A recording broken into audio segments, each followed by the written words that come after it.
Okay, so welcome to the session 3. So in this session, we'll be discussing upon the following topics. This is the introduction to Java and the Java's magic, what exactly is going to differentiate from the programming language what you have studied till now, and what is going to be JDK with respect to Java. And so now, as this is going to be introduction to Java, so mainly I'll be not telling the entire history of the Java program. Fine, I'll be not telling you what was the year it was founded or when it was founded, who founded it. So I'm just going to keep all those information aside, and I'm just going to tell you uh, the reason behind its creation, like why it was created. So when there was an C programming, the C++ programming, so what made the developers to come with a new programming called as Java program. Hence, I'll just keep my introduction to Java with the technical terms with respect to history and what has been motivated to bring out a new programming language. So in this regard, now just look at this. Whenever there should be any new programming language, so two things should be in the mind. The first thing is the force that is going to shape it and the legacy that it is going to inherit. Hence, this Java programming is going to, or it has been created with few forces which has been shaped in such a way right now it's a successful programming language. And with that even we need to understand from where it was inherited, because this was not the first programming language. So we need to understand where exactly it was inherited and what legacy it is going to carry forward. Hence, so the two major points whenever if we look about the reason behind, these are the two main points. And so now when I talk about a force, so this is the force, that is the online environment, that is the website, the online data flow, online information exchange, that is where the internet was booming itself. So it was booming in such a way. So in that era when the internet was on its shape, so the Java programming also stepped in. That is the one major force what had made the Java program to come into picture. Because C program and C++ program, whichever we had earlier, it was not up to the mark, which is going to handle the online environment task. Hence, this is the one force which has made Java to come to limelight. Second is that, so when I'm saying Java environment or online environment, as I told you, Java is the first programming language, the first and foremost programming language, which is going to address the issues with respect to online programming or online environment, so which the earlier programming languages were lacking. Hence, so the fourth, when I say it is the online environment where the programming was needed, as Java is the first programming language which has been raised and so gratefully that it was a successful programming language. Hence, so now when I say programming language, so if a new programming language should be a successful programming language, or any programming language if it is tending to shape itself into a new programming language, these are the two things which should always happen. The first thing is, so the programming language should be able to adapt to changing environment and the users who is going to use this programming language. And this is the first point.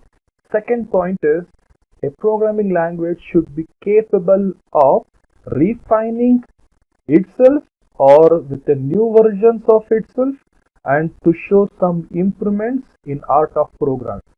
So the two key points which a programming language should have if it wants to stay for long, being effective and being successful. Hence, the Java program will balance these two points or these two sectors effectively.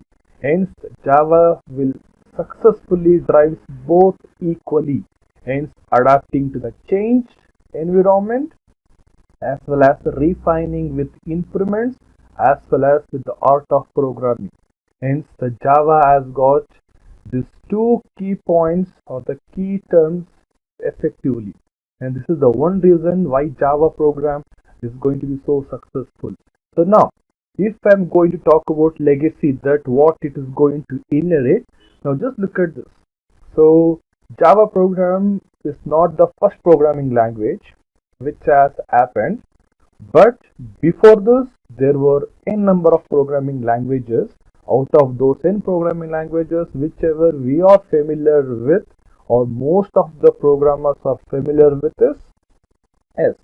It is C and C++ programming what we are familiar with. And so the legacy, what we talk prior to the Java programming, it is C and C++. And so now what Java is going to do with this C and C++ program? Yes, it will surely inherit. Java program is going to inherit from the C program as well as C++ program.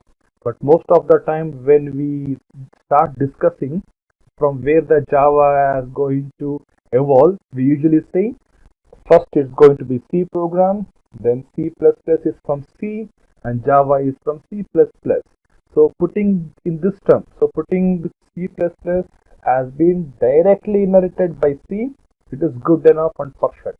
But if we say Java is going to inherit or Java is the successor of C++, so this is not going to be a perfect term. Though it's appropriate, but not a perfect term, because Java is not a direct enhancement of C++.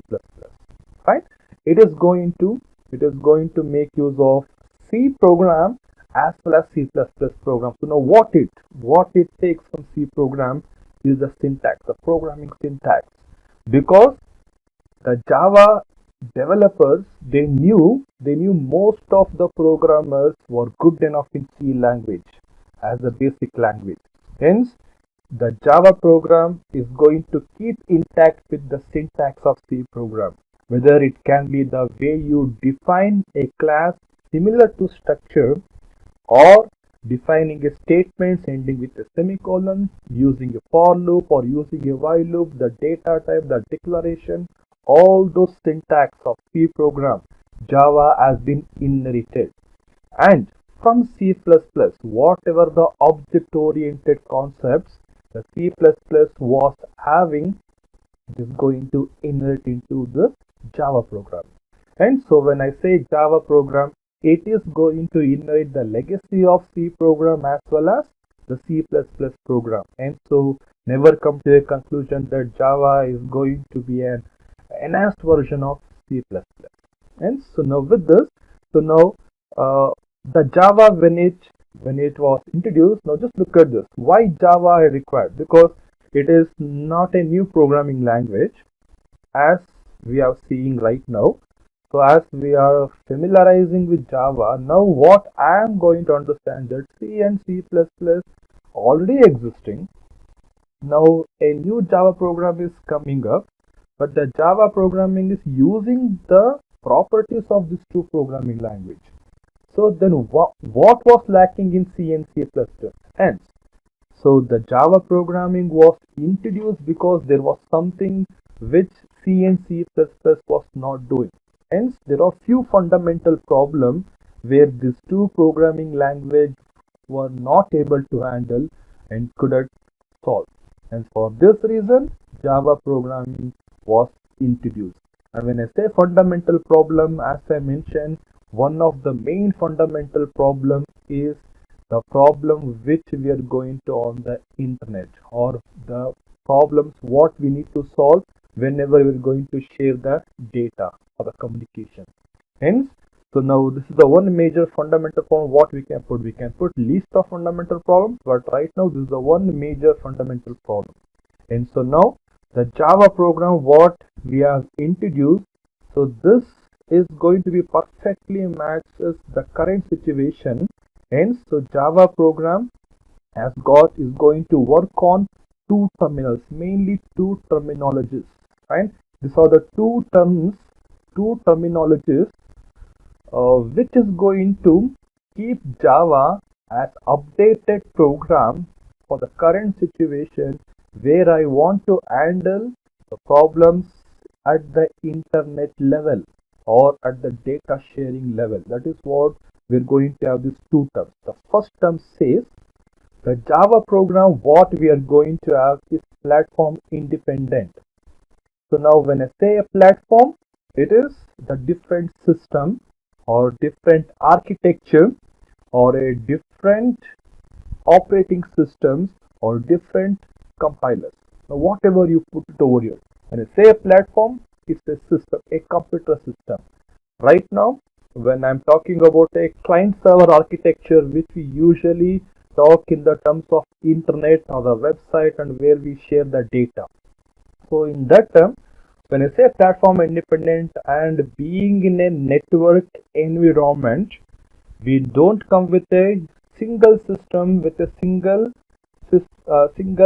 chances where we are going to have the settings or the architecture of the system or the configuration of the system is going to be similar. When I go at the client, the system configuration or its platform can be different.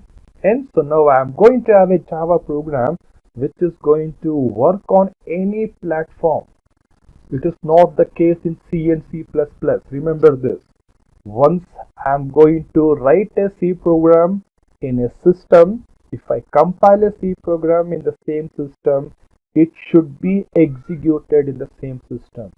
You are not supposed to execute the compiled program of a C in other system, because you are compiled in system 1, it should be executed in the system 1 itself. You cannot execute in system 2. And so now I'm talking about platform 1 and the platform 2. The code which had been compiled in platform 1 cannot be executed in the platform 2. Same case happens in C++. This is where the Java will stand as different, and it says, see, I am unique now. I am unique because once you compile a Java program in one system in the platform 1, the compiled code can be executed on the platform 2, the second system, which has got totally a different configuration. In the case of C and C++, this was not possible. If still you wanted your program to execute in the system 2, you may be wondering how this is going to be done. If it wants to happen, then the C program file, the source file should have been copied to this system or transferred to this system. The source code should be compiled again in the system 2 to match with its configuration, and you need to execute. So hence the C program should be, or the C++ program should be always compiled and executed in whatever the system you're going to take. But that is not the case in Java program. Java program will let you compile once in any one specific system. The same compiled code can be executed on any platform or any systems what I'm referring to. This is the first major point, what we call this as platform independent. And this platform independent can also be called as architecture neutral. This is what I'm saying. When I say a platform, it's a system architecture. Now I am going to say architecture 1 in system 1, architecture 2 in system 2. Now Java will never care about this. Hence it is keeping the architecture to be neutral.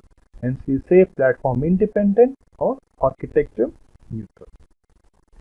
And now if I talk about the third point, so this Java program was used as a platform independent and architecture neutral, and this was the main reason, or this is why we had brought Java program, so that we can put this code in embedded software. That is something like a micro oven. So where I can put the embedded code into micro oven and I can make the micro oven to programmatically control. Hence, so Java program for the first step, the way it was introduced, it was concentrating on the embedded software. So directly Java program was not introduced to work on the issue on the internet. Rather, it was developed and designed to work majorly with as an embedded software. But this is not the only first point. The second major point, or the second major term the Java program was introduced, again I'm saying it is World Wide Web, the programming on the internet, and the demand what the programming on internet raised. That is, the demanded portability. That is, the program what I develop on one system should be capable of executing in some other system, keeping architecture neutral. These are the two major terms: embedding a software and the demand of portability on the World Wide Web. So the two major points why the Java was developed and introduced.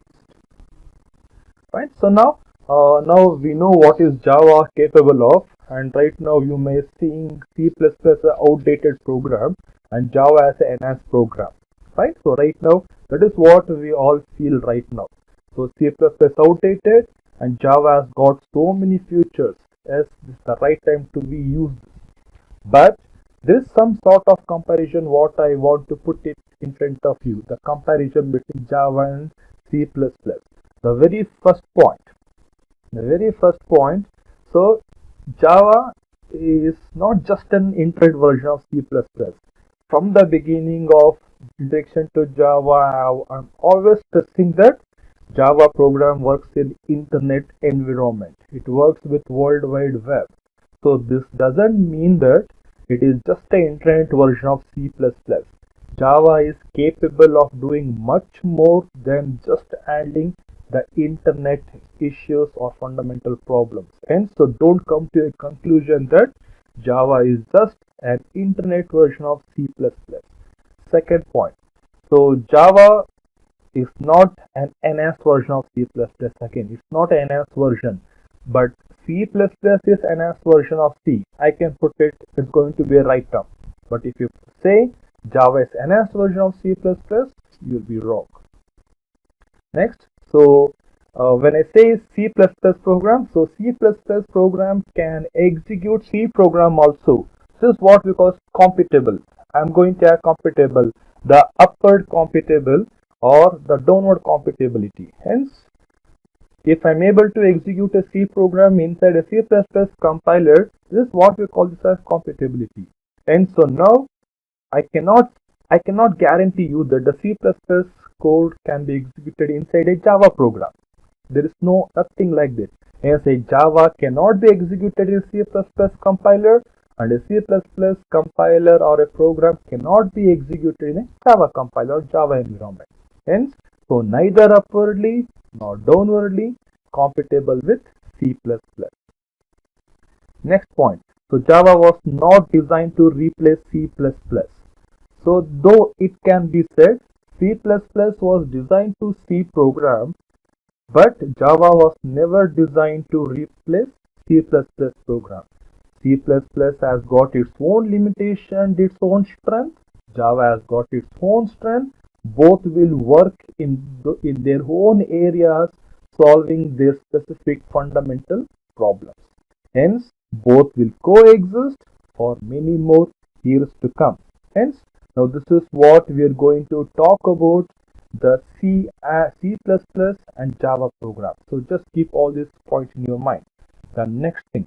So now Java is going to be majorly concentrating on internet program. I'm saying majorly, not only on internet programming. It is going to be majorly on internet programming. Hence, I can say what C is for system programming, we can say Java is for internet programming. Hence, if C is a system programming, I can call Java as an internet programming. And with this, so Java is not a language with training wheels. This means, so Java, you cannot use it as we are going to train someone for a programming language. It is not like that. So, but Java programming is for professional programmers. It is going to be for professional programmers. And so remember this. So Java is not a language with training wheels. You cannot use Java as a basic programming. If you are good enough in C program, hence we can call C as training wheels, and the C++ also has training wheels to understand the programming structure and the language, but it's going to be wrong if I say Java as a training wheels. Hence, it should be called as professional programmers, or it can be used by the professional programmers. When we call the professional programmers, when they are aware of C and C++ program. Hence, so this is what few points what I can put it over here with respect to Java program. Right? So now with this, this was all about detection of Java program.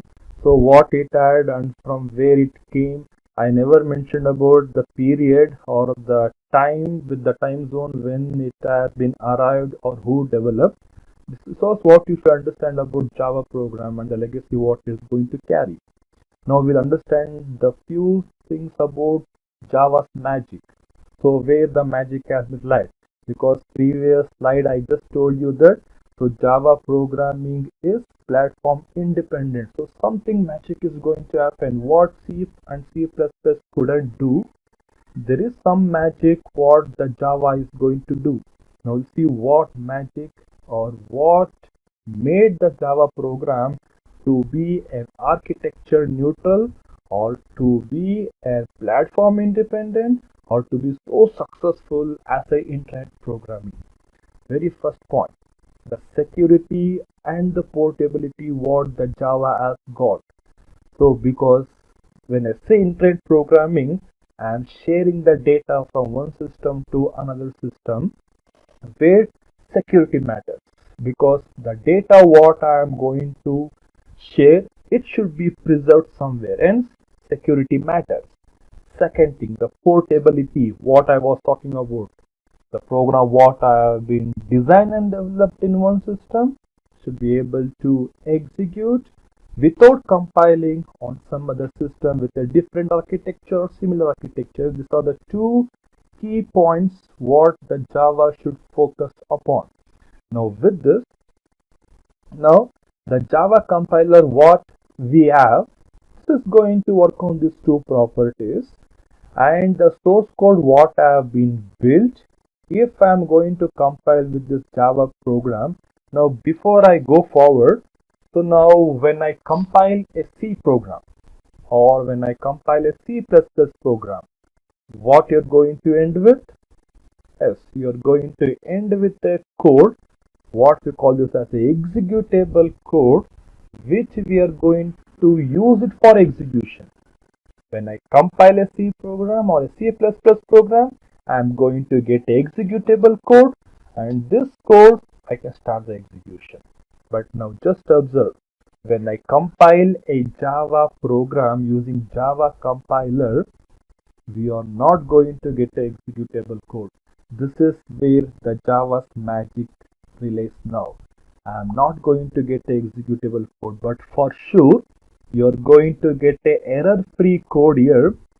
The Java compiler will flag the errors if it has got synthetically or any sort of errors. It is going to flag, and you have debugged all those errors, and right now you are standing at an error-free code which is not executable code. Remember this carefully. If it was C and C++ compiler, at this point of time you add a executable error-free code which you can start the execution, but in this case that is not.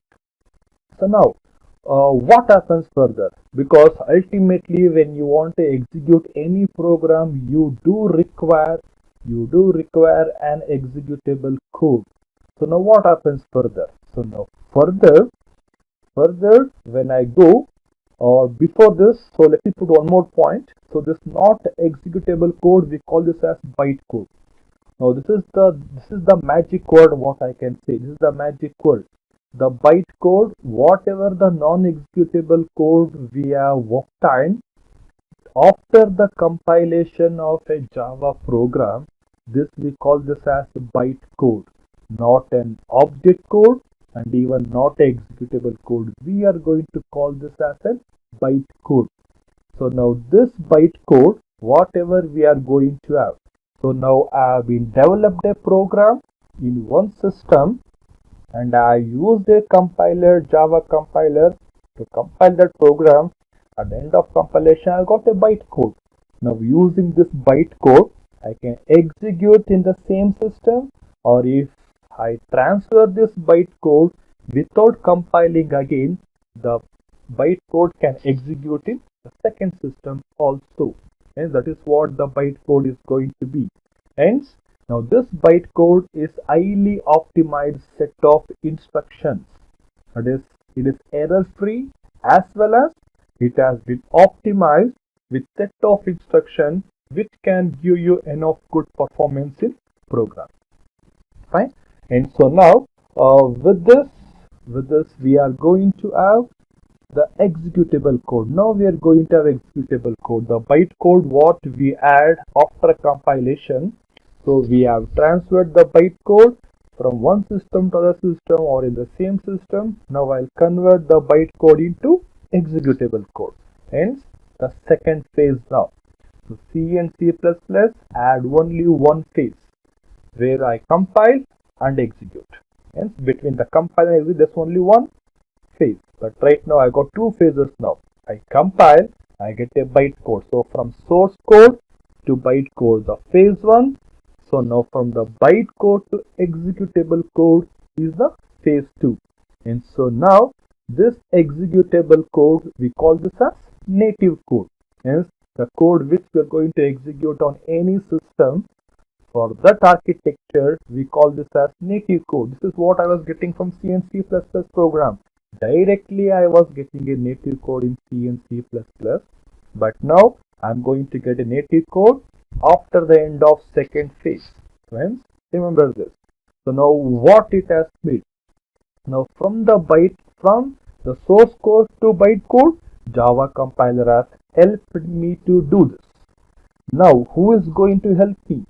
Who is going to help me to convert a bytecode into a native code? Hence there is the magic again, the magic word 2. The first magic word was bytecode. The second magic word is going to be called as Java Virtual Machine. Fine. Hence we are going to have something called as JVM, which is so famously known as JVM. This is the one which is going to convert a bytecode into a native code. So once you have native code, it is just a set of machine level instructions which you are going to use it for execution. And so now just remember this story. So whenever I'm going to have a Java program, it's always two phases. The phase 1 where I convert a source code into bytecode. Phase 2, bytecode to executable code. And from source code to bytecode conversion using Java compiler always happens at the system where you have developed. Whereas from the bytecode to native code conversion is going to happen on any system wherever Java Virtual Machine exists. Whichever the system has got a Java Virtual Machine, it will be able to convert from the bytecode to a native code for execution. Hence now every system across the network, if it knows what is the bytecode, if it has a bytecode and if it has a Java Virtual Machine, it is going to convert into executable code and start the execution. Right? So remember this point. So now with this is what I have summarized. So Java source code, not executable code, and the executable code. In between this I'm going to have Java compiler and JVM. So please remember all these points. So now we will see what is JVM exactly then. So JVM at the primary level, we'll say it's an interpreter for bytecode, because it is the one which is going to convert a bytecode to an executable code. Hence we are going to call the JVM as an interpreter for the bytecode. And JVM will be different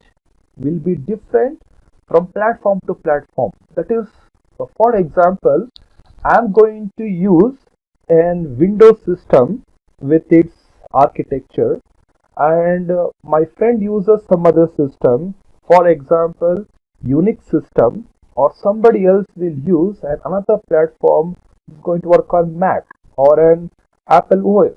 Fine. So now the JVM what we are going to build, I need to have a JVM which works on Windows, a JVM which works on Windows, Unix, and a JVM which is going to work on an Mac or an Apple OS or an iOS. Hence, so now we need to have different types of JVMs. So remember, now you might be thinking, so that is, we are again falling into same problem where we need different types of compilers on different platforms. Now don't treat JVM as compiler. Building a programming compiler, an entire new compiler, is a huge task. It's not so simple. But now I'm not talking about a compiler. So right now don't treat Java virtual machine as a compiler. It is not a compiler. Remember this. Fine. And so I am not building a compiler for Windows. I am not building a compiler, entire new compiler for Unix or iOS. I am just developing a JVM. It is an easier task compared with the compiler. Hence, it is going to be easier task to have a small JVM machine on different platforms which we are going to work upon. Hence, so now we talked about the programming. I told you the security and the compatibility. It is what the first point I mentioned when I started about the Java compiler. So now this JVM, if it is going to have different JVM for different platforms, this will bring in the compatibility. And now JVM is the only code or only interpreter which is solely responsible to execute the bytecode. Hence, none of the other program in your system should execute this bytecode or should take the control of the bytecode. JVM is the solo controller of the bytecode in your system. Hence, for this reason, it has got a strong security for the code. Right? So now with this, I just told you that Java execution is a two phases, the phase 1 and the phase 2. So now we are going to have a bytecode to execution code. When I want to convert, it is going to be, you may be thinking C program is a one phase execution, C++ is one phase execution, and now Java is a two phase execution. Now the Java program should take more time what we compare to C and C++. Yes, it can be true at the outside, but if you remember, I told you bytecode is an performance enhanced code. It is set of instruction which has been optimized with the performance. The first thing, bytecode is going to increase the optimization at the time of its creation itself. And the second thing, second important point, remember, so JVM has got something called as JIT, or this can be called as just in time.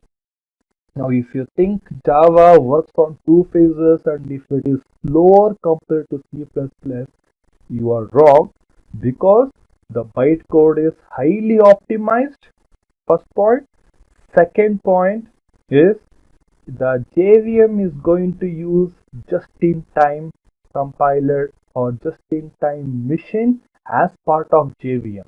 So I mentioned this as compiler, but it's not compiler. I'm sorry again in this case. Right? So now we'll see what is just-in-time then.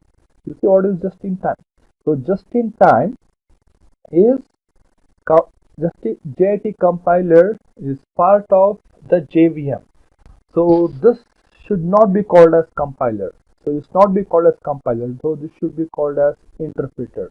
And you interchangeably if you are using, it's not a problem. But majorly JIT is not a compiler, but it is going to convert an bytecode into an executable code. It's going to convert. And so now we are going to say JIT is a compiler and a part of JVM. It is not going to replace JVM or any other Java component. It is part of JVM, and JIT is on the fly compilation. That means whenever you want the compilation, if you want some set, if you want only the one instruction to be compiled, the JIT can do it for you. Out of 100 instructions what the bytecode has got, if you want only one instruction to be compiled, you can use JIT. If you want only 10 instructions to be compiled, you can use JIT on the fly. Right now at this point of time, I want only the 10 instructions to be compiled, remaining should be left out for the later use.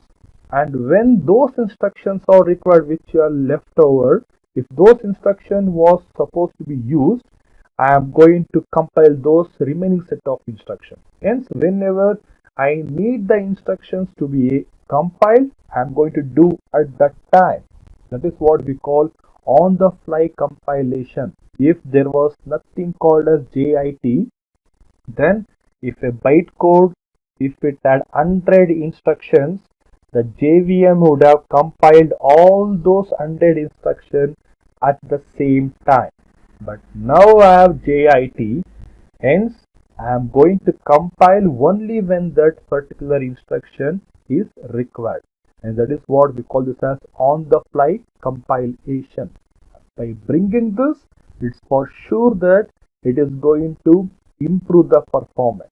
And so though Java is in two phases, which you may think is going to run slower, but right now it's going to be highly optimized because of bytecode optimization, and it has got just-in-time compiler, so which is going to make use of this. And the next thing, the just-in-time, it an hotspot technology of the Java system or Java component, which was included as part of JVM. And as I told you, it is the compilation on piece by piece on demand basis. I need the 10 instruction, do it now. Later on, the demand may rise that I need few more instructions, compile it when you require that. Hence, but though JIT is doing all these things, still the JIT will work under the control of JVM. Hence, so still JVM is the in charge of the execution.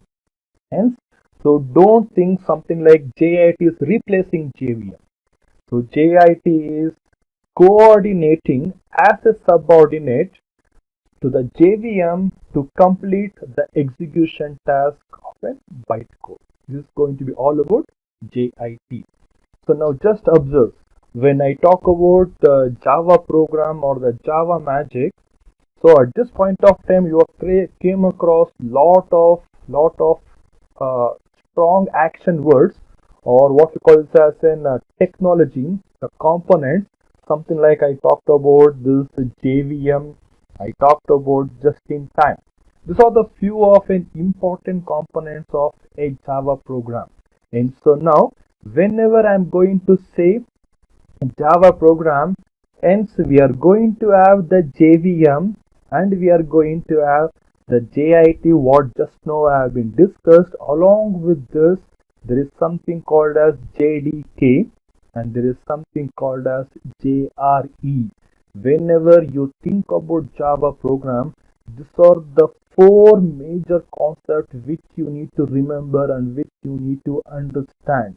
Understand what is JVM, what it does in Java environment, and understand what is JIT and what it does in the Java environment, and what is JDK and JRE. And you can see this is the logo of Java. You might be already familiar with this. I'm just giving you additional information over here, which you already know. So now at this point of time, we have came across exactly to know what is the magic Java has done. What magic the Java has done. That is, compared to C and C++, when I talked about the platform independent, architecture neutral, what made Java to behave like this?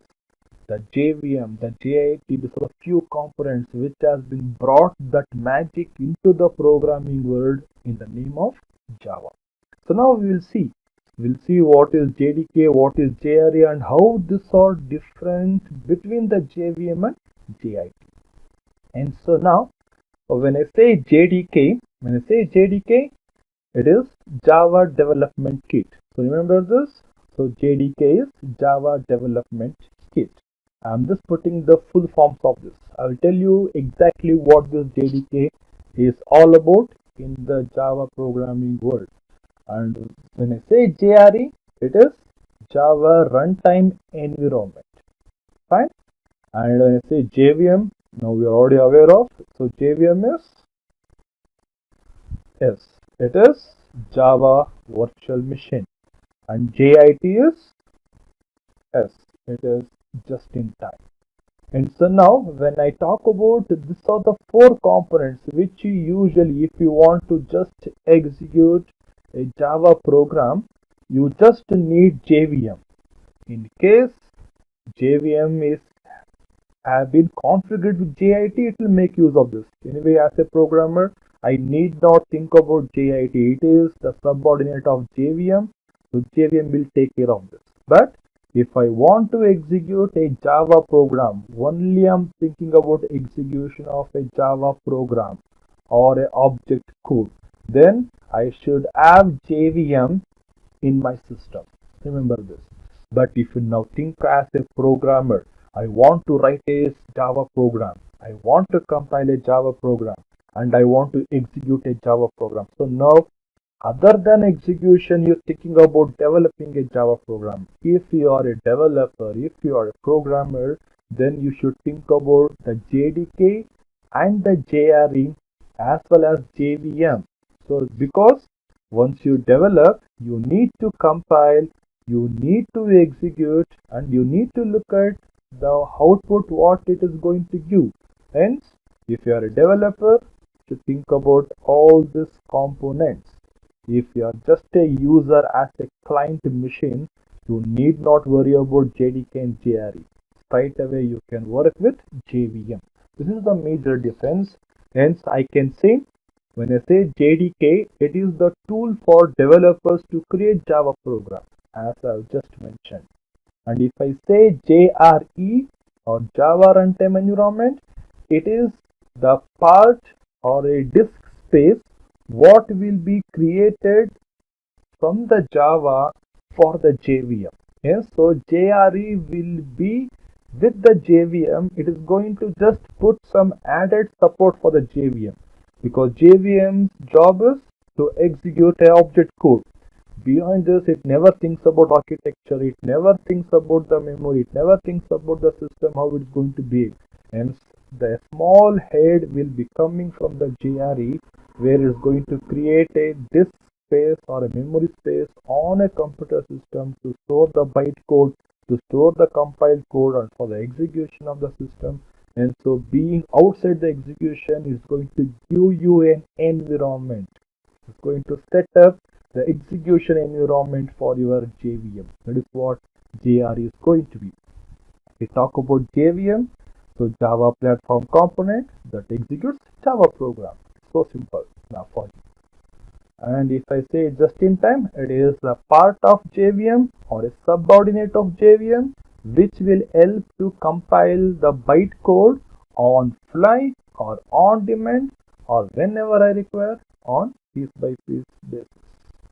Right? Okay, now at the first level, you know what is JDK, JRE, JVM, and JIT. So let me give you more clarity upon this. What exactly this is going to be. Now, as I told, I'm going to have a JDK. I've got JRE, right? Now, which is the part of JDK, which will be as a part of JDK, and I've got JVM, which is part of JVM and JIT, and this JIT is inside or in the control of JVM. This is what we are going to have, these four components. Fine. So now, if you are a developer, as I told you, you need to have this setup as well as this setup. And if you are a client or a user machine, Just think about this component, fine? So when I'm going to have JDK and JRE, now JDK is not only with JRE, it's going to have compilers, the Java compiler to compile a source code and libraries which should be linked during the compilation. Hence when I say JDK, it's about JRE, compiler and set of libraries. So now with this, I'll be using this JDK and I'm going to create a Java program. Right now it's with .java and this is going to be a source code. Right now I have been created a source code. Now this source code, whatever I have been created, the JDK is going to compile this. It is going to compile using the compiler and using the linker or the linking between the libraries. And that is what when I compile that, when the JDK compiles the source code, we are going to get an object code which is going to be in .class. Now .java is going to be a source code, .class, now it is going to be a class. Right? This is what happens when I compile. Now you have got an object code. Now when I want to execute, the initiation for the execution of the object code should happen from JRE. Hence, the JRE is going to trigger the execution. It triggers the execution of this object code. When it triggers, now the trigger what has been given by the JRE by setting the execution environment. The JRE has set the environment for execution and it triggers for execution with the object code. When the trigger is going to happen, it is going to initiate the JVM. And so when it's going to be instantiates the JVM, the code what the object code we had been compiled, this will be now in the control of JVM. The execution will start. That is, the JVM will convert the bytecode into executable code and start the execution. And during compilation, if the JVM is loaded with JIT, something like this, so JIT will help the JVM to compile the code. But still, this entire execution of the code will be with the control of JVM. Now, this is what you need to understand all about the Java program and the components of Java. So we are introduced the Java program and what it made the Java program to come to limelight and what legacy is going to carry from C and C++ program, and even the magic components of Java, that is the Java virtual machine, the bytecode, the two magical words which has made the Java program to be architecture independent or platform independent with the portability. And the JVM will help me again to have a security for a execution of my data. With this, we have seen what is JDK is going to be, the components of JDK, what is JDK, what is JRE, what is JVM and JIT. Now this is all about the Java and the introduction of Java, what you need to understand. Right? So hence, so thank you for this session.